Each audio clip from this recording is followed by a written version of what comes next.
Good morning বন্ধুরা, তোমরা সবাই কেমন আছো? আমার চ্যানেল ঘরে বাড়ি রত্নায় আমি পিউ চলে এসেছি প্রত্যেক দিনের মতো সারাদিনের ব্লগ নিয়ে।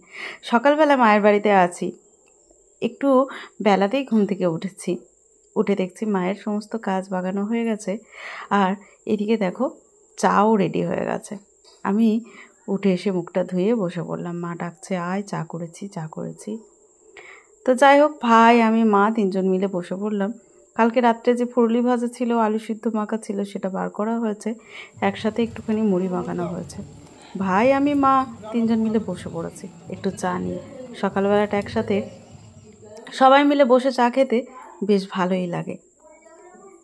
চাটা যে সেরকম বিশালভাবে নেশা আছে সেটা না, কিন্তু এই কদিন যেন খেতে খেতে একটু যেন কেমন একটু নেশার মতন হয়ে গেছে। তো যাই হোক, মা ডাকলো, আমি আর না করিনি, বসে পড়েছি একসাথে। তারপর মায়ের মোটামুটি কাজগুলো বাগানো তো হয়েই গেছে। মা শুধু একটা কথাই বলছে, তুই বিছানাগুলো একটু বাগিয়ে দিস, বেড কভারগুলো তুলে দিস, কদিন ধরেই পাতা ছিল। আর তার আগে একটুখানি লাউটা কেটে দে, লাউটা কিছু একটা বানাবো। তো তরকারিটা আমি 12 মাসই মাকে যখনই আসি আমি দিদি একটু বেশি করে মানে গুছিয়ে বাগিয়ে কেটে দিই, মা তাহলে রান্নাটা করতে একটুখানি সুবিধা হয়। মাকে কেটে দিই লাউটা। আর এই গাছের লাউ দেখো প্রচুর পরিমাণে ধরেছে, তোমাদের সাথে শেয়ার করব, এর আগেও শেয়ার করেছি। শেষের দিকে দেখো গাছ হতে যাচ্ছে, সবাইকে কেটে কেটে লাউ শাক লাউ দিয়ে দেওয়া হচ্ছে, তাও প্রচুর পরিমাণে এবারে হয়েছে। তো মাকে বললাম, মা এক কাজ করো, কিছু একটা বানাও। তো মা আজকে বলছে যে লাউ পোস্ত বানাবে। মা কিন্তু লাউ পোস্তটা খুব ভালো বানায়, খুব সুন্দর বানায়। তো মা বললো কেটে দে। তো আমি এখন কেটে দিতে বলে বসেছি। তার মাঝে যে ভিডিওর কাজগুলো আছে সেগুলো একটু একটু করে করছি। তো মাকে বললাম ঠিক আছে, এগুলো কেটে দিয়ে তারপর তুমি বলেছো বিছানা টিছানা সমস্ত কিছু বাগিয়ে দেবো। তো 2 ঘরে 4টে বিছানা, সেগুলোকে একবারে বেড কভার, পাশের দিদি এসেছে, ওই একটু কথা বলছি, সবার সাথে গল্প করছি, বাচ্চাটাকে নিয়ে, নাতনিকে নিয়ে এসেছে। তো আমি এদিকে ওর সাথে গল্প করতে করতেই আমি বিছানাগুলো একটুখানি বাগিয়ে নিই, যেহেতু বসে গল্প করলে আর হবে না। তো ও বসে আছে আর আমার ছেলেও রয়েছে, খেলা করছে। তো আমি একদিকে বিছানার বেড কভারগুলো তুলে রাখলে, বাগিয়ে গুছিয়ে দিলে মা যখন ও কেচে নেবে, তো মাকে বললাম যে মা আমি কি কেচে এনে দেবো? তো তাহলে তুমি যদি বলো আমি একদম পুকুর থেকে ভালো করে কেচে ধুয়ে এনে দেবো। মা বললো না, তোকে যেতে হবে না, আমি ঘরে কেচে নেবো, নাহলে আমি নিয়ে আসবো।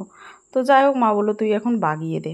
তো আমি এখন এগুলো বাগিয়ে দিচ্ছি, জানলাগুলো ধুলো হয়েছে সেগুলো একটু মুছে দিলাম। তো মা এমনি বাসি কাজ সকালে সমস্ত কিছু বাগানো হয়ে গেছে, ঠাকুর দেওয়া হয়ে গেছে, করে চলে এসেছে। আমি সকালবেলা যখন এসেছি ও ঘুম থেকে উঠে, তখনই আমি একদম বিছানা তুলে ঠাকুর ঘর ঝাঁট দিয়ে চলে এসেছি। তো এদিকে তাহলে মা কিন্তু বাকি কাজগুলো করে নিয়েছে।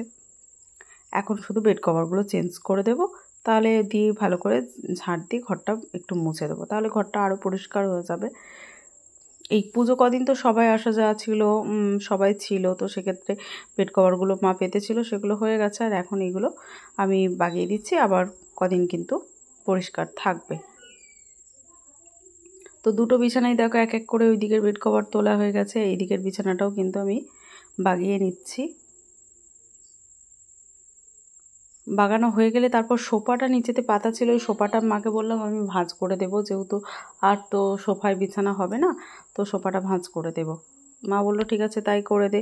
তো এইগুলো কাজগুলো বাগানো গোছানো কিন্তু খুব তাড়াতাড়ি কাজ নয়, অনেকটাই সময় লাগে, অনেকটা সময় সাপেক্ষ। তো সেক্ষেত্রে মা বললো তুই তাহলে এগুলো কর, আর আমার ফোনের কাজগুলোও আছে সেগুলো একটু একটু করে করছি, তার সাথে এদিকে মানে ঘর দুয়ারগুলো বাগিয়ে নিচ্ছি, তাহলে মায়ের অনেকটা সুবিধা হয়ে যাবে। আর আমার বেটুরাম আছে এদিক ওদিক বদমাইশিগিরি করছে, এটা নোংরা করছে ওটা নোংরা করছে, সারাক্ষণ বিছানার মধ্যে ধামুচ্ছে, তাহলে কতক্ষণ আর ভালো থাকবে বলো তো? তো যাই হোক, তবু বাগাতে হবে। আর বিছানা না বাগালে, ঘর না বাগালে আমারও যেন কেমন একটা গা ঘিনঘিন করে, ভালো লাগে না। এদিকে দিদিও আছে, ওর সাথে গল্প করছি, নাতনিটা রয়েছে, খেলা করছে, মজা হচ্ছে। ওই ঘরটা বাগানো হলো, এই ঘরটা কীরকম অগোছলা হয়ে আছে দেখো, এরপর এই ঘরটা বাগাতে হবে। তাহলে সব কিছু দেখো এক এক করে মা জানে পিউ এগুলো করে দেবে, ঠিক বলেছে যখন ও ঠিক করে দেবে। আমি বললাম ঠিক আছে, আমি যেগুলো কাটাকুটি করতে হবে আমাকে করে দাও, আমি বাকি কাজগুলো আমি কিন্তু সব করে দেবো, তুমি তো সকালের সমস্ত কাজই সেরে নিয়েছো, এই কাজগুলো আমি করে দেবো। তো যাই হোক দেখো, সোফাটা কিন্তু আমি এখন ভাঁজ করে দিচ্ছি, আর সোফাটা ভাঁজ করে দিয়ে ওই দিকটা ভালো করে ঝাঁট দিয়ে পরিষ্কার করে তারপর বাকিগুলো এদিকের বিছানাটা বাগাবো। তো এক এক করে এই কাজ কিন্তু অনেক সময়, তার থেকে এদিকে গান চলছে আর আমি গানের তালে তালে একটু করে নাচ দিচ্ছি, বেশ মজা লাগছে। আমি কিন্তু আসলে গানটা দিলে কপিরাইট আসবে, অলরেডি মানে ঠাকুর তো ভাসান হয়েই গেছে কালকে, আর এখন ওরা মাইক দিতে যাবে, আর মাইক দিতে যাওয়ার আগে একটুখানি করে গান বাজিয়ে দিচ্ছে, আর সেই গানের তালে তালে আমিও একটুখানি নেচে নিলাম ঘর বাগাতে বাগাতে। তো যাই হোক, তোমরা হয়তো মনেও করবে যে পাগলের মতো করছে, কিন্তু না, ওইদিকে গান বাজছে তাই একটুখানি নেচে নিলাম, তাও একটু ফাস্ট ফরওয়ার্ড করে দিয়েছি। আর এদিকে দেখো নাতনিকে নিয়ে ঘর চলে যাচ্ছে, কি সুন্দর কথা বলছে। আসলে কথাগুলোও তোমাদের সাথে শেয়ার করতে পারলাম না, এটাই একটা কারণ, যেহেতু ওই যে গান চলছে প্রচুর পরিমাণে, সেগুলো কপিরাইট আসবে বলে আমি মিউট করে দিয়েছি। আর ওকে পুচুটাকে অনেকগুলো বেলুন আমার বেটুরাম দিয়েছে, যেহেতু ওই যে রং খেলার জন্য যেগুলো জল ভরে ফাটানো হয়, সেই বেলুনগুলো 2 প্যাকেট ওর পাপা কিনে এনেছিল, তো সেখান থেকে ওকে অনেকগুলো বেলুন দিয়েছি। আবার এই ফোলাটাও, যাই হোক, আমার বেটুরামও একবার বলছে দেবো, একবার বলছে দেবো না, তো অবশেষে ও বাচ্চাটাকে দিয়েই দিল। তো দেখো, ও কিন্তু আমার সাথে বেশ মজা করে কথা বলছিল, আমার সাথে বেশ সমস্ত কিছু বলছিল, টাটা, গুড মর্নিং বন্ধুরা, অনেক কিছু বলেছে, খুবই ভালো। তো ও অবশেষে চলে গেছে। আর এইদিকে দেখো সবাই এখনও হোলি খেলছে, ওদিকে হোলি খেলছে। ওদিকে তাবু ভাই বললো তোমার সাথে দিদি আমি 2টো সেলফি তুলবো, তো ওর সাথে একটু সেলফি তুলে নিলাম। দিয়ে ওরাও অনেক অলরেডি রং মেখেছে, আমি তো আর আজকে রং মাখবো না। তো অবশেষে বাড়ি চলে এসেছি। আমার পুচু এদিক ওদিক করছে, বোতলে জল ভরতে যাচ্ছে, বলছে মা তুমি জল খাবে, তাহলে আমি টাটকা জল ভরে এনে দিচ্ছি। তো যাই হোক, ও দিদুনও খাবে, আমিও খাবো, তো টাটকা জল ভরতে গেছে। দেখো আমার ঘর দোয়ার বিছানা বাগানো হয়ে গেছে, সোফাটাতে শুধু মানে পাতা হয়নি, কাভারগুলো আর শাড়িগুলো গোছানো হয়ে গেছে। 2টো ঘরই আমার কিন্তু বাগানো গোছানো হয়ে গেছে, শুধু এই কাপড় জামাগুলো ভাঁজ করলেই আমার কিন্তু হয়ে যাবে। তাহলে মোটামুটি আমার কিন্তু অনেকক্ষণ বাগানো হয়েছে। তো আমি এবার জল খাবো বলেছি, তো আমার বেটুরাম জল আনতে গেছে। আর এদিকে মা কিন্তু মাছ করছে, দেখো মাছের তেল ঝালটা কিন্তু খুব সুন্দর দেখতেও হয়েছে, খেতেও কিন্তু খুব ভালো। তো মায়ের মোটামুটি রান্না কিন্তু কমপ্লিট হয়েছে। তো চলো ফাইনালি কি রান্না হয়েছে অবশ্যই তোমাদের সাথে শেয়ার করব। তো তার মাঝে ফোনগুলো একটু করে চার্জ দিয়েছি, ভিডিও করেছি, সবই তো করতে হচ্ছে একটু একটু করে। তার মধ্যে ফাঁকা বেটুরাম যখন সময় পায় একবার করে ফোনটা তো নিয়েই নেয়। তো অবশেষে আমি এবার কিন্তু মায়ের কাছে রান্নাঘরে একটু ঘোরা হয়ে গেল। আবার দেখছি মোটর ভেজানো আছে, মোটর ভেজানোটা খেতে কিন্তু বেশ ভালোই লাগে। এদিকে দেখো মা কিন্তু আজকে দুপুরে আলু মাখা করেছে অনেকটা। আর এইদিকে এখন আমি কিছু একটা কাটতে বসেছি, সেটা হচ্ছে পেঁয়াজ কাটতে বসেছি। মা বললো একটুখানি মশলাটা করে দিতে, আমি এখন এটা কাটতে বসেছি। আর ওইদিকে দেখো, হ্যাঁ আমার বেটুরাম আমাকে ওয়ারেস এনে দিচ্ছে। ওই তো ওয়ারেসগুলো আসলে আমি শরীরটা খারাপ বলে ওয়ারেসগুলো আনা হয়েছে। তো ও যখনই ফাঁক পায় বার করে রেখে দেয়, মা তোমাকে খেতে হবে। আর আমাকেই খাওয়ায় আমার জন্য। ও তার ফাঁকে জানে মা খেতে খেতে মা তো সবটা নিজে একা খাবে না, আমাকে দেবে। ও ওই জন্য প্রত্যেক দিন ওআরএস আমার মুখের সামনে একটা ধরবে, আমাকে কিছুটা দিয়ে তারপর বাকিটা খায়। তো যাই হোক, ও যে আমার মুখের কাছে ধরে এটাই আমার কাছে অনেক। আমি ভুলে যাই, কিন্তু ও আমাকে প্রত্যেক দিন ওআরএস দিতে ভুলে না কিন্তু। যাই হোক, আমি খাই, আবার যখন দেখে যে আমি একটু কম খেয়েছি আবার বলে মা তুমি আরেকটু খাও। তো যাই হোক, চলো এবার ফাইনালি রান্না কী হচ্ছে তোমাদের সাথে শেয়ার করি।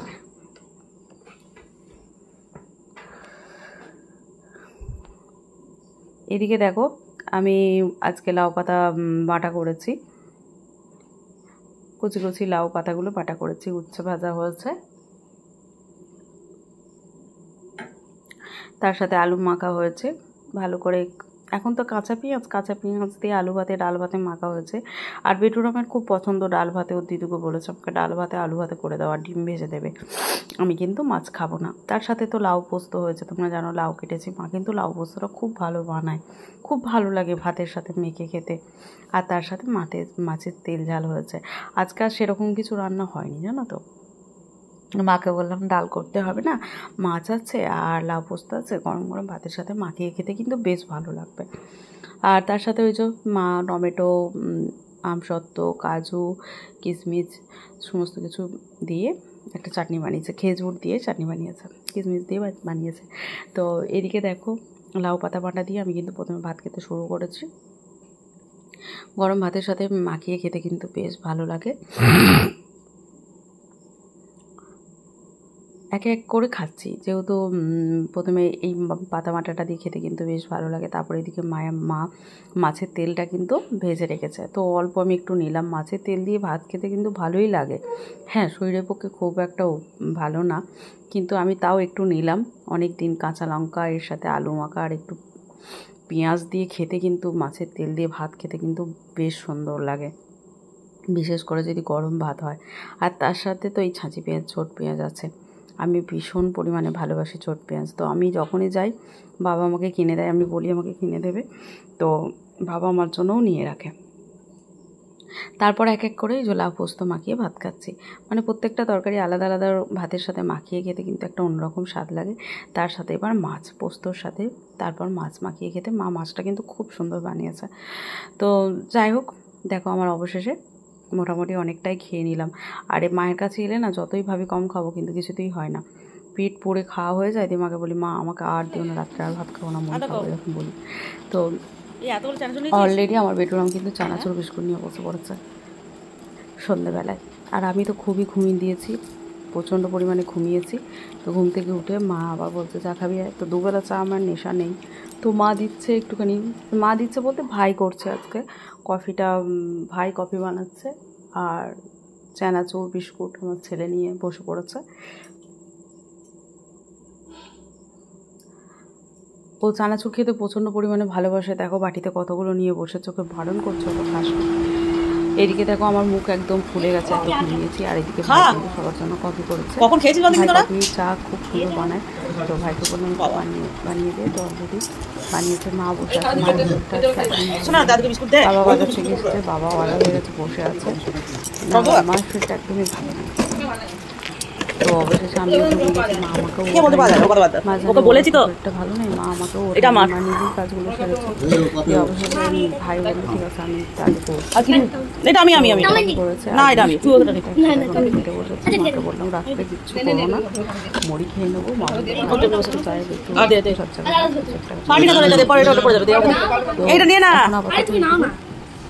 মা চা খাচ্ছি, বসে চা খাচ্ছি, কফি খাচ্ছি, একটু কফি বানিয়েছে, বেগুন কফি খাবো, ওই জন্য সবার জন্য কফি।